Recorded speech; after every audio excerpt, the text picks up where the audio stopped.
Dios les bendiga. Es página 18 del libro que estamos trabajando, El Gran Panorama Divino, de Vaughan Roberts. Resumiendo un poco la clase anterior, haciendo un pequeño repaso, muchos cristianos piensan que el hecho de que haya venido Jesús a la tierra fue el plan B de Dios. El plan A falló, ¿cierto? Adán y Eva pecaron y Dios dijo, ¿qué voy a hacer? Voy a tener que matar a mi hijo, ¿cierto? Y lo vamos a enviar. Si leemos la Biblia en el contexto correcto, nos vamos a dar cuenta que Jesús no fue el plan B de Dios, sino que siempre fue el plan A. Siempre estuvo en la mente de Dios. Siempre había sido planeado enviar a Jesús. Y toda la Biblia nos habla de esto de principio a fin. Y como les comentábamos en la clase anterior, este va a ser el hilo conductor de todo nuestro curso. La obra salvadora de Cristo desde Génesis a Apocalipsis. Vamos a aprender a ver a Cristo en toda la Escritura. Ese es mi deseo y también es mi oración. ¿Cierto? En el Antiguo Testamento, como habíamos dicho, Dios apunta hacia Cristo y promete que Cristo venía. Y el Nuevo Testamento es el cumplimiento de todas las promesas del Antiguo. ¿Ya? ¿Estamos claros hasta ahí? Lo nuevo de hoy. Ahí el segundo párrafo en el libro. La Biblia no es un libro solamente de citas célebres, como a muchos les gusta agarrar una frase y ponerla ahí en las redes sociales, en Facebook. La Biblia no es solamente un libro de citas célebres. No podemos sacarla de contexto y tomar solamente lo que me gusta y el resto desecharlo. Leamos un poco lo que dice el autor. El hecho de que la Biblia sea un solo libro debe tener grandes consecuencias en cuanto a la manera en que lo leemos. La manera en que leemos un libro depende de qué tipo de libro pensamos que es. Por ejemplo, no leemos una obra de Shakespeare del mismo modo en que leemos un directorio telefónico, ¿cierto? Estamos claros. O una novela como un libro de citas célebres. Acabo de abrir un libro de citas políticas al azar y leí el comentario del primer ministro inglés Winston Churchill sobre el mariscal de campo Montgomery. Comillas, invencible en la defensa, insoportable en el triunfo. Parece que no tenía muy buena opinión. El compilador de ese libro no espera que yo lea tales palabras en su contexto. Es decir, no tengo que leer las citas que están antes o después porque cada frase es independiente. Esa frase dice mucho. Una novela funciona de manera muy diferente, pues cada frase debe ser entendida a la luz de toda la obra. ¿Alguien de aquí leía novelas? Yo bastante cuando era... O sea, un poco más joven que yo. Al voltear al azar una página de la novela de Agatha Christie, The Body in the Library, ¿cierto? Un cadáver en la librería o en la biblioteca, leo, arriésgalo todo. Ese es mi lema. Sí, fue muy afortunado para mí que alguien estrangulara a ese pobre niño. Me quedé confundido. ¿Quién está hablando? ¿Y quién fue estrangulado? Si quiero entender la historia, necesito saber qué sucedió antes y después de esto. Voy a quedar colgado, voy a quedar a medias. Es igual con la Biblia. A excepción de algunos proverbios, la Biblia no contiene dichos aislados. Esto es muy importante que lo sepamos. Se debe tener mucho cuidado al adentrarse en ella al azar y extraer textos particulares sin tomar en cuenta el contexto. Si una palabra que debemos grabarnos en este curso es el respeto por el contexto bíblico. No sé si han escuchado ustedes de repente a los políticos cuando dicen, no, estas frases mías fueron sacadas de contexto. Y pasa, y es muy propio a veces de la prensa amarillista, que están haciendo una entrevista, y el tipo habla, ¿cierto? Y sacan una frase, y esa frase la ponen en el titular, en la portada del día. Oh, pero ¿cómo dijo esto? Claro, pero lo dijo en un contexto especial. Ya, bueno, algunos se aprovechan y hablan de sacar de contexto sí o sí, pero no fue tan así. Pero en la Biblia tenemos que ser serios en esto, hermano. Porque tenemos un montón de gente que hoy día dice cualquier cosa y supuestamente tiene respaldo bíblico. Y nos muestra ahí un versículo medio aislado. Ustedes saben, los testigos de Jehová hablan de la prohibición supuesta de hacerse transfusiones de sangre Claro, porque la Biblia dice que tenemos que abstenernos de sangre, pero el contexto que está hablando era de comida. La sangre no se comía, y eso está escrito en la Biblia. Está escrito en la ley, también está en el Nuevo Testamento. Que se abstengan de sangre. Entonces ellos lo toman de una manera descuadrada, fuera de contexto, y prohíben las transfusiones de sangre. Eso quería decir, bueno, en tiempos de la Biblia ni siquiera había transfusiones de sangre, entonces, ¿cómo? ¿Me entiendes lo que es sacar de contexto? Tenemos un montón de ejemplos, y podemos estar toda la mañana hablando de textos sacados de su contexto. Y como lo decíamos, un texto fuera de contexto es un pretexto. Podemos justificar cualquier cosa sacando un texto de su contexto. Se necesita, dice, se está destinado a malinterpretar la Biblia si usted lee de esa forma.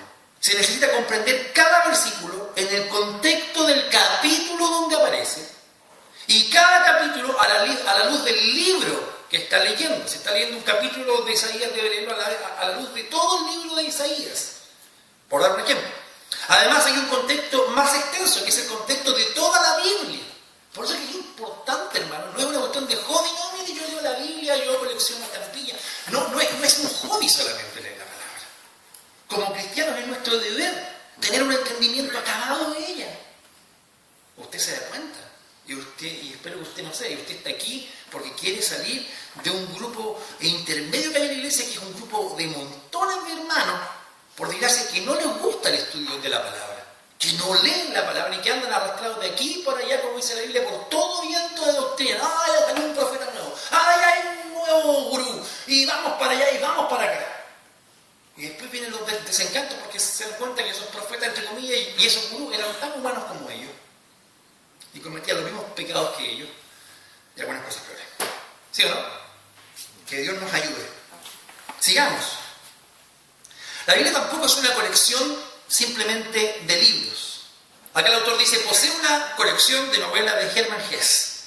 Cada obra es un libro aislado que puede leerse y entenderse sin depender de los demás. Da la casualidad de que están encuadernados juntos, pero no son lo mismo, solamente están encuadernados. Muchas personas leen la Biblia del mismo modo, como una colección de libros independientes que pueden leerse sin tomar en cuenta a los demás. Y miren lo que reconoce acá el autor. Así me enseñaron la Biblia en la universidad.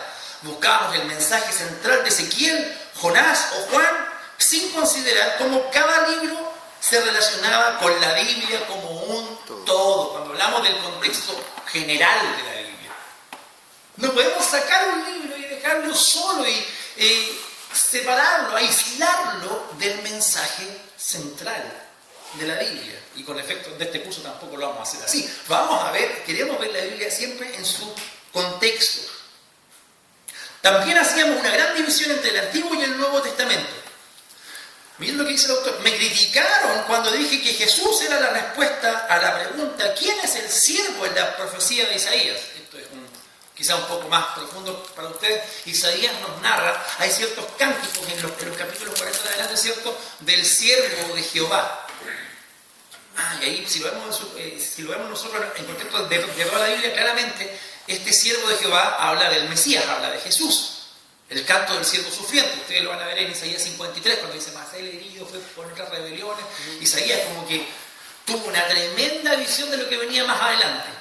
Eso es. Entonces, este autor dijo, en la universidad donde estaban haciendo estos libros casi por separado, dijo, no, es Jesús. Y ahí lo criticaron porque le dijeron, no, pero esto que en el momento no era Jesús, quizá tuvo algún problema, dice.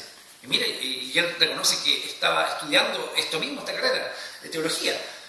Nos desalentaban de leer la Biblia como ella misma pide ser leída. Mire, como un solo libro que presenta la historia progresiva del plan de Dios de salvar al mundo por medio de su Hijo Jesús. Por lo tanto, si queremos entender alguna porción bíblica correctamente, debemos considerar en qué parte del plan encaja y de qué manera contribuye a su cumplimiento. Acá hay libros más adelante, mis hermanos. Ahí le llevan.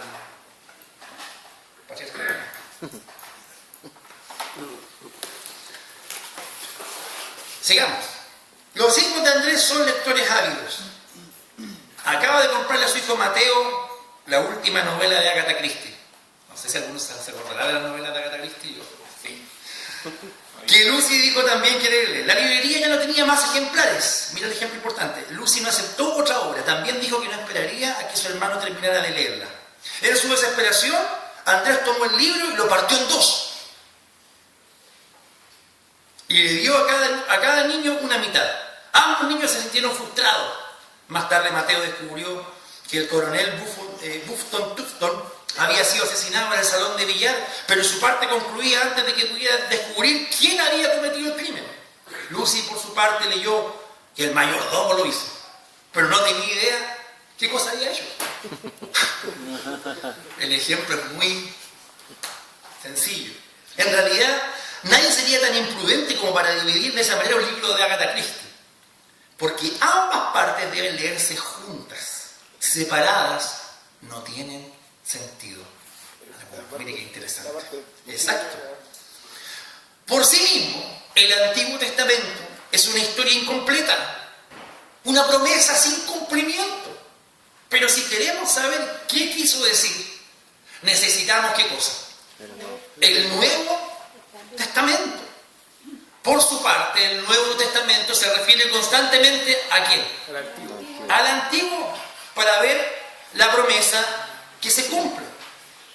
No comprenderemos el sentido si ignoramos qué ocurrió en un principio. ¿Qué significa que Jesús es el Cristo? Buena pregunta. ¿Qué significa que Jesús es el Cordero Pascual? ¿El Hijo de Abraham y de David? ¿La vid verdadera o el buen pastor? Todas las respuestas se encuentran en el Antiguo Testamento. ¿Estamos claros ahí? La Biblia debe comprenderse y leerse, yo creo que hoy día le queda claro, como un solo libro, cuyo autor fundamental es ¿quién? Dios. Y tiene un tema principal, ya lo hemos venido diciendo del sábado pasado, la salvación. El plan de salvación, la salvación por medio de Jesucristo.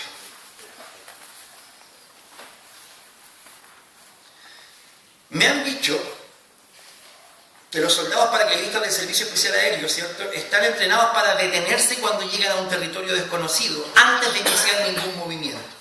Pues primero deben orientarse y luego dirigir a cumplir su objetivo. ¿Alguien aquí ha sido de las Fuerzas Armadas? ¿Es verdad eso? Sí. Uno llega a un lugar donde esté primero. Sí. No voy a la guerra así, ¡ah, matemos! ¿Dónde están? Incluso ahí ellos manejan lo que es las coordenadas. Sí. Estoy en la latitud tanto, ¿cierto? Yo no tengo ni idea, hermano, me declaro pero un vulgar ignorante en eso. Estoy en la latitud tanto, y saben exactamente ese punto dónde es. Eso es impresionante. Tiene que ubicarse, orientarse para luego cumplir el objetivo. Para nosotros también es un buen consejo al leer la Biblia. El propósito de este libro es darnos una visión general del argumento de la Biblia. Eso no lo hará a ninguno de nosotros un erudito. Yo hice el curso con el hermano Gonzalo, ahora soy un doctor, ¿cierto? Doctor. Pero confía, aquí dice el autor, en que lo habilitará para poder orientarse cuando aterrice en alguna parte de ella. Interesante. Al analizar este libro usted podrá tener en mente un bosquejo completo del argumento de la Biblia, de tal manera que cuando lea cualquier parte sepa de dónde viene usted y a dónde se dirige. Esto también le ayudará a descubrir cómo cada parte apunta a Jesucristo. Si eso es lo importante de este curso, que podamos ver a Cristo y a la salvación que Él ha consumado para nosotros. Yo me doy por satisfecho, hermano, si cuando terminemos este curso usted puede encontrar a Cristo en toda la Escritura, o cuando tenga que leer parte de ella, ver a Cristo reflejado, porque Él está reflejado y presente en el mensaje de la Escritura. La metodología que vamos a ocupar, como les dije el sábado pasado, mis queridos hermanos, no va a ser la tradicional de ver la Biblia por sus divisiones clásicas, de ver Pentateuco, ¿cierto?, libros históricos, libros proféticos, libros poéticos, sino que vamos a ocupar una frase que es muy importante, que es la que nos da el sentido de este libro y de este curso. Es el reino de Dios. El reino de Dios. una frasecita que ha sido, por desgracia, manipulada hasta el cansancio por diferentes tipos de personas que se dicen evangélicos. No, yo predico el evangelio del reino, el reino ahora, y el reino este, el reino otro, cuando hablan de cualquier cosa menos de lo que es el reino de Dios. Y aquí vamos a estudiar y vamos también a definir lo que es el reino, para tener una claridad frente a este tema. Los estudiosos, dice, han estudiado, han debatido por años acerca de la posibilidad de postular un tema principal que unifique la Biblia. Esto no lo inventó aquí Vaughan Roberts. ¿Ya? Es un tema que los teólogos han tratado de definirlo hace mucho tiempo. Muchos han argumentado que la búsqueda de dicho tema es infructuosa, pues consideran que es mejor aceptar que la Escritura contiene varias líneas temáticas y luego analizarlas por separado sin intentar unificarlas. ¿Ya? Advierten del peligro de poner a la fuerza en un molde las partes de la Biblia, en vez de dejarlas hablar de modo individual en su enriquecedora verdad o variedad. Esa es una importante advertencia que debemos escuchar. Cualquier tema unificador que se use para ayudarnos a ver cómo armoniza la Biblia debe surgir de la misma Escritura, no imponerse a ella. Además debe ser tan amplio que permita a cada parte hacer su propia y particular contribución. El tema del reino satisface ambos requerimientos. El reino de Dios. Si usted se recuerda, una de las cosas que más habló Jesús fue el reino de Dios, o cuando decía el reino de los cielos. Claro que hay gente que empieza a hacer diferencia, no, es que el reino de Dios es una cosa, el reino de los cielos es otra cosa. Para estos ejemplos es lo mismo. Para este curso y para la Escritura también es lo mismo. ¿Ya? El reino de Dios, el último párrafo ahí de la página 21, fue el tema dominante en las enseñanzas de Jesús. Él inició su ministerio público diciendo, ¿se acuerda? El tiempo se ha cumplido y el reino de Dios se ha acercado. Marcos 1:15. Maravilloso. Enseñó que su misión era introducir el reino como cumplimiento a las profecías del Antiguo Testamento. Por eso dice, el tiempo se ha cumplido. ¿Qué? Lo que estaba escrito, lo que estaba profetizado, proclamado, anunciado. El tiempo se ha cumplido, el reino de Dios ha llegado, se ha acercado. A pesar que la expresión el reino de Dios no aparece en el Antiguo Testamento así como tal, el concepto está súper presente. De manera útil, hay un autor aquí que se llama Graham Goldsworthy, en su libro Evangelio y Reino, presenta el reino como el tema unificador de toda la Biblia. Aquí vamos a seguir esa directriz en este libro. Aunque este enfoque acerca del reino no es la única manera de apreciar los contenidos bíblicos. Otros, por ejemplo, prefieren el tema del pacto, lo que se llama la teología del pacto, y toman el pacto de Dios como el eje alrededor del cual gira el resto de los elementos bíblicos.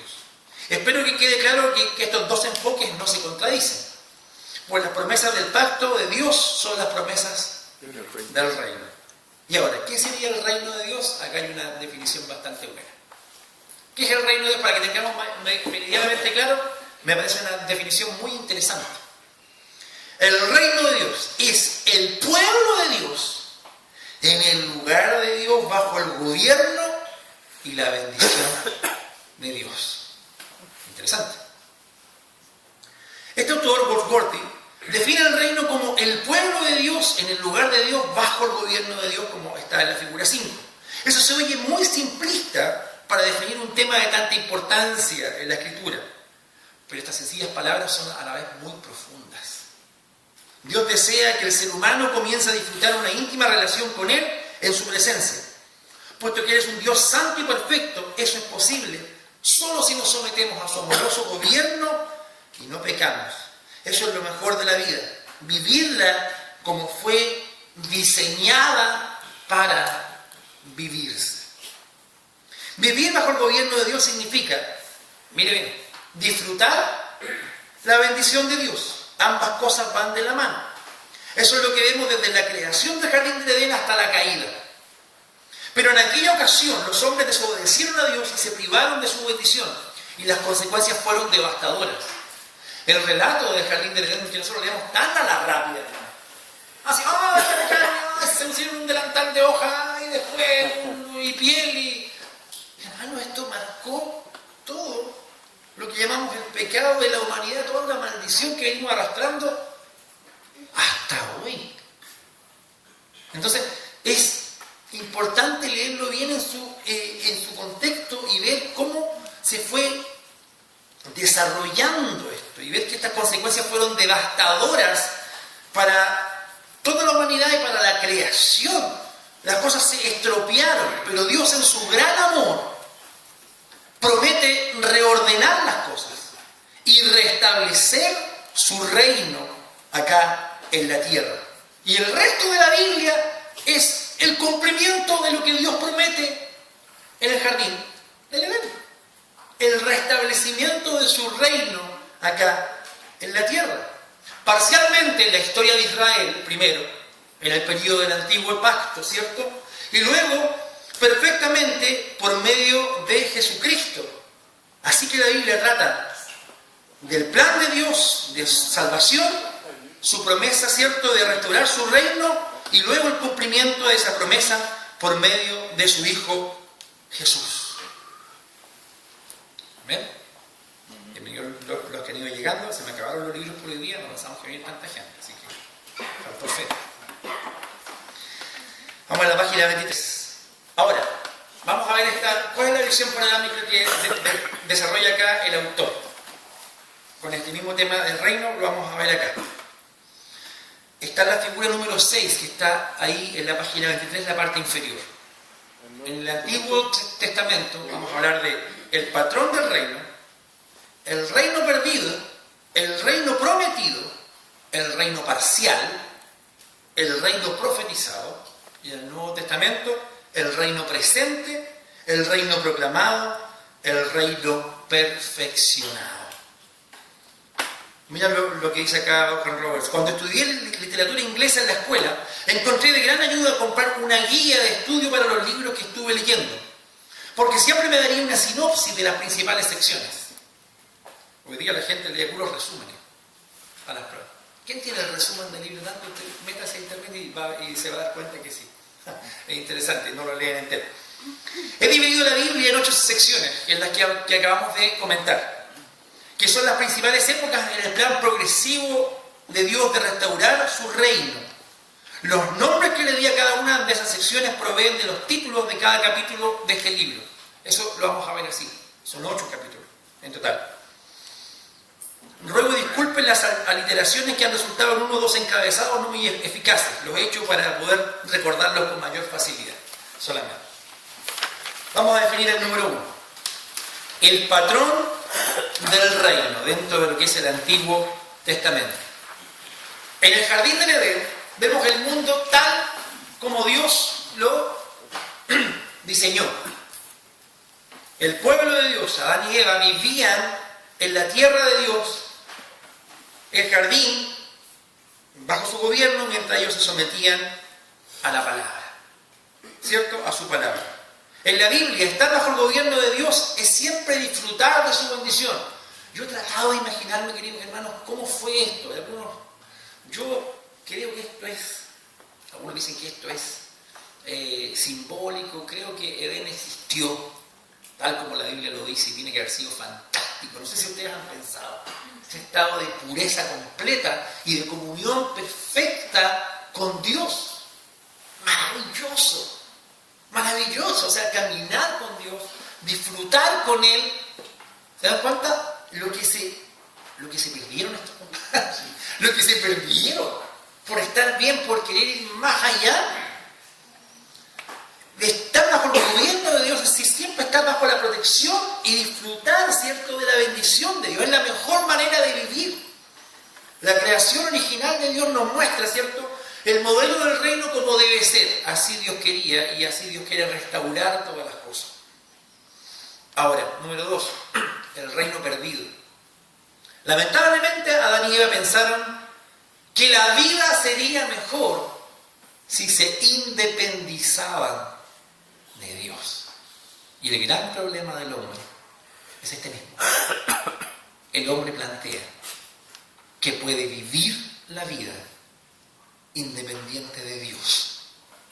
Y ese es el fracaso del hombre, el fracaso de todos estos relatos de revoluciones y socialismo y capitalismo, que no es más que otra cosa que pretender vivir la vida aparte de Dios, dándole vuelta a la espalda a Dios. Y es el problema que siempre el hombre, siempre estos métodos tienen, estas ideologías llegan, tienen un auge y después una estrepitosa caída con tremendas consecuencias. Y el hombre ni aún con eso recapacita, porque siempre pretende vivir su vida independiente de Dios. Me recuerda mucho el relato de la Torre de Babel. ¿Se recuerda? Juntémonos, hagámonos un nombre. Hagámonos un nombre. Edifiquemos una torre que llegue hasta el cielo, nuestro propio camino hacia Dios. El hombre independiente de Dios no puede hacer nada, y Jesús también lo dijo a sus discípulos: separados de mí, ustedes nada pueden hacer. Los resultados de esta independencia, entre comillas, fueron desastrosos, pues ya no serían más el pueblo de Dios, se alejaron de Él, y Él respondió alejándose de ellos. No podían permanecer más en el lugar de Dios. Él los desterró del jardín, no estaban bajo el gobierno de Dios, así que ya no podían disfrutar directamente, digamos, de su bendición. Por el contrario, fueron maldecidos y puestos bajo juicio. La situación es muy sombría. Sin embargo, Dios, en su gran amor, determina restaurar su reino. El reino prometido. Aquí llegamos al primer pacto que Dios hace con un hombre. El pacto abrahámico, el pacto con Abraham. ¿Y en esto tiene que ver usted y yo? Claro que tenemos que ver. Porque el pacto que Dios le dice a Abraham es que en él serían benditas todas las familias de la tierra. Dios llama a Abraham y le hace promesas incondicionales. Por medio de los descendientes de Abraham, Dios restablecerá su reino. Ellos serán su pueblo, vivirán en su tierra y gozarán de su bendición. Además, por medio de ellos, todas las naciones de la tierra serían bendecidas. Esa promesa es el Evangelio.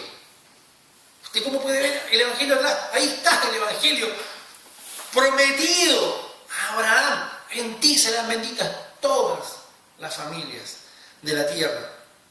Esa promesa es el Evangelio, se cumple de manera parcial, primero en la historia de Israel, pero finalmente se cumple por medio de ¿quién? De Jesucristo. ¿Tiene alguna duda con eso? Yo creo que no, estamos claros. Esa es la promesa. Ahora, 4, el reino parcial. ¿Por qué decimos parcial? Es en parte. La Biblia registra cómo las promesas a Abraham se cumplen de modo parcial en la historia de ¿quién? ¿De qué nación? De Israel. A través del éxodo de Egipto. Dios hace a los descendientes de Abraham el pueblo de su propiedad. En el monte Sinaí les da su ley para que puedan vivir bajo su señorío y disfrutar de su bendición, tal como Adán y Eva antes de que pecaran. La bendición se destaca sobre todo por la presencia de Dios con su pueblo, ¿dónde? En el tabernáculo. ¿Cierto? El pueblo entró en la tierra bajo el mandato de Josué y durante la época de los reyes, David y Salomón, disfrutó de paz y prosperidad. Se dice que en tiempo de Salomón era tal la prosperidad que la plata estaba botada en el suelo como se recogen las piedras. Había un tiempo espléndido para Israel. Fueron el pueblo de Dios en la tierra de Dios, la tierra de Canaán. Ellos estaban habitando la tierra prometida. Ellos se extendieron un montón bajo el gobierno de David y Salomón. Israel fue no un imperio así como el romano, el babilónico, pero fue un país de temer, fue un país que abarcó un territorio bastante considerable dentro de lo que ellos tenían. Pero dice, las promesas de Abraham aún no tenían su perfecto cumplimiento. El problema, ¿cuál era? Pecado. El pecado. La continua desobediencia del pueblo. Y una vez no puede entender, pero ¿cómo los judíos, tan confiados, si vieron la mano de Dios? Y es muy divertido criticar a los judíos. Mire los judíos, mire cómo pecan. Bueno, ¿y usted y yo? ¿No somos tan parecidos? No, es que ellos dudaban. Y usted no duda. Es que ellos no le creyeron a Dios. ¿Cómo andamos por casa? El pecado nos aleja. La tendencia a la desobediencia del pueblo de Israel. Eso provocó que este reino parcial se quebrara mientras todo Israel se derrumbaba. Tras la muerte de Salomón, el reino se divide en dos partes principales. Las 10 tribus del norte y las 2 tribus del sur. Las 2 tribus del sur, ¿cierto?, quedaron con el hijo de Salomón, Roboam, un pelmazo, un gil que tenía muy poco cerebro, mal aconsejado por lo demás, un petulante, un soberbio, que dijo que su dedo meñique era más fuerte que toda la fuerza que tenía Salomón. Y el reino del norte, a cargo de un funcionario de Salomón llamado Jeroboam, ¿cierto? El reino del norte se quedó con el nombre de Israel y su capital fue Samaria. El reino del sur, ¿cierto?, el reino de Judá con su capital Jerusalén. Un par de siglos más tarde, ya ninguno de los dos existían, cayeron. Primero bajo la mano de los asirios el reino del norte y Judá cae en manos de Babilonia. ¿Sí? Es terrible esto que pasa. Mirad lo que dice acá, donde dice el reino profetizado, lo que les estoy contando. Después de la muerte del rey Salomón estalló una guerra civil y el reino de Israel se dividió en dos partes, Israel en el norte y Judá en el sur. Ninguno era fuerte. Pasados 200 años de existencia separada, los asirios acabaron con el reino del norte. El reino del sur sobrevivió con dificultad otro siglo, pero también fue conquistado y llevado al exilio en Babilonia. Durante este deprimente periodo de su historia, Dios les habló a los pueblos de Israel y Judá por medio de sus profetas, quienes anunciaron que serían castigados por su pecado, pero aún así les ofreció esperanza para el futuro. Por eso habla de un reino profetizado. Los profetas señalaban un tiempo futuro en el que Dios actuaría definitivamente por medio de su rey, del Mesías, para cumplir todas sus promesas. El pueblo de Judá debió haber pensado que ese tiempo había llegado cuando regresaron del exilio, pero Dios les dejó claro que ese día de la salvación aún estaba en el futuro. El Antiguo Testamento termina en la espera de que el Rey de Dios aparezca para introducir su reino. Y el judaísmo aún espera que llegue el Mesías. Pero ellos no han llegado, ellos no reconocen a Jesús como el Mesías. Una pena, es así. Ahora, pasamos al Nuevo Testamento, el reino presente. 400 años después de cerrarse el Antiguo Testamento, lo que se denomina los 400 años de silencio, porque se dice que no hubo palabra de Jehová en esos 400 años, aunque hubo sí bastante historia, y les animo a que puedan conocer un poco del período intertestamentario. Es súper importante que conozcamos lo que pasó en esos 400 años. Y aquí tenemos un problema, y me voy un poquito acá de lo que es el libro, con nuestro prejuicio evangélico. Y se lo voy a dejar en claro de inmediato. Nuestras Biblias, nuestra amada Reina Valera o las otras Biblias protestantes, Dios habla hoy, Nueva Versión Internacional, Nueva Traducción Viviente, no contienen estos libros que son de carácter histórico. No les voy a dar el carácter de inspirado porque nadie lo ha hecho. Pero es súper importante que podamos conocer lo que traen estas Biblias que llamamos católicas hoy día, que son los libros deuterocanónicos, que fueron escritos en este periodo de 400 años, donde los judíos estaban dispersos por varias partes, ¿cierto? Y narran algo de historia, sobre todo primera y segunda de Macabeos, aunque en Macabeo en Chile tiene un nombre, una acepción que nada que ver. Macabeo significa martillo. Es como la acepción que le dimos al nombre Mateo. Este cabrón es bien Mateo. Un nombre que pasó a ser el sinónimo de inteligente, pero no tiene nada que ver con eso. Ya, Macabeo nos narra un poco de lo que pasó, de la llegada del imperio griego, ¿cierto? Ahí a lo que es Palestina, las guerras que hubieron, ¿cierto? O la guerra civil, la guerra, digamos, de guerrilla que hizo el pueblo de Israel, que ganó, ¿cierto? Le ganó la batalla a este imperio que estaba algo dividido después de la muerte de Alejandro Magno, ¿cierto? Y quedaron ciertas cosas que estaban ya en tiempos de Jesús, todo el nacimiento de esos, de los saduceos, de los fariseos, todo eso se originó en este periodo. Por eso es que es importante que lo podamos ver. Así que si usted puede tener acceso a alguna Biblia que tenga esto, léalo. No como así, palabra de Dios, escucha al Señor, te rogamos, no. Pero léalo como historia. Infórmese, entérese, para hacerse una idea general del contexto que iniciaba con el Nuevo Testamento. 400 años después de cerrarse el Antiguo Testamento, Jesús inició su ministerio público con las palabras: se ha cumplido el tiempo. Yo creo que es impresionante, hermano, que vamos a entender esto.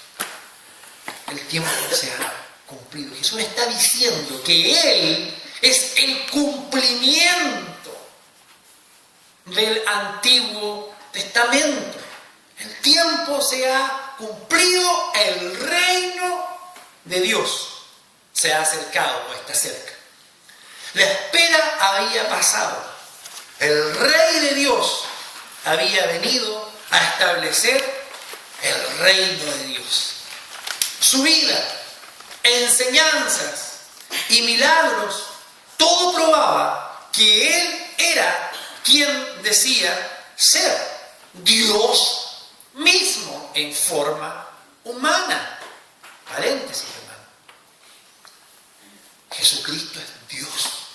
Amén. ¿Lo tiene claro usted? Amén. Amén. Porque hemos escuchado de repente de los mismos púlpitos que Jesús era un hombre y que de repente sobre él venía el Espíritu de Cristo y suácatelo. Y ahí como quien estaba ahí agarraba poder y sanaba. ¡No! Jesús es el Verbo de Dios. Amén. Eterno, infinito, no creado. Juan capítulo 1, en el principio era el Verbo, y el Verbo estaba con Dios, y el Verbo era Dios. Así que no venga que lo agrupan aquí los testigos de Jehová, los mormones, los bajáis, los que usted quiera.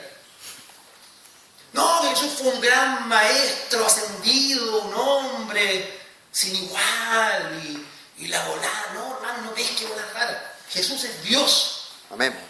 Y con eso nos basta. Nos basta. Jesús era Dios hecho hombre que vino acá a la tierra. Y cuando leo los relatos del Evangelio, yo soy un lector me gusta volver a leer y a releer los Evangelios. Mateo, Marcos, Lucas, Juan. Y a veces me acompaño de algunas películas para poder darle más dramatismo. Me gusta llorar y picar la cebolla. Digo, ¿cómo no se daban cuenta de que Dios estaba hablándoles ahí frente a ellos? Cuando Jesús les dice a los judíos en Juan: ustedes que estudian las Escrituras y ellas son las que dan testimonio de mí. Mi Padre hasta ahora obra y yo obro. Eran tan ciegos que dijeron que Él hacía los milagros por Beelzebú. Bueno, usted y yo también fuimos ciegos un día y por gracia nuestros ojos fueron abiertos. Amén. Amén. Dios mismo en forma humana. Y Jesús pudo haber venido y haber corregido todas las cosas. Se imagina que llega: bueno, aquí vamos a derribar el templo, aunque dijo algo parecido. Destruir este templo. Y bueno, nadie le entendió, le hablaba de su cuerpo, pero él eligió una forma distinta de corregir todas las cosas. Hacerlo por medio de su muerte. Hacerlo por medio de la cruz. En medio de la debilidad. Y es divertido porque Si usted analiza el ministerio de Jesús, cada vez que lo iban a proclamar rey así como a la fuerza, él se arrancaba. ¿Lo han notado eso, no? Cuando alimentó ahí a la multitud, Mesías, Mesías, y se apartó a orar, se apartaba, se escondía. Y es divertido porque cuando él reconoce que es el Mesías, es cuando está frente ahí al Sanedrín, ya le habían golpeado, cuando estaba más débil, le preguntan, bueno, ¿y eres tú el rey de los judíos? Tú lo has dicho. Así se fija, como era la ocasión, humanamente hablando, menos oportuna. ¿Se da cuenta?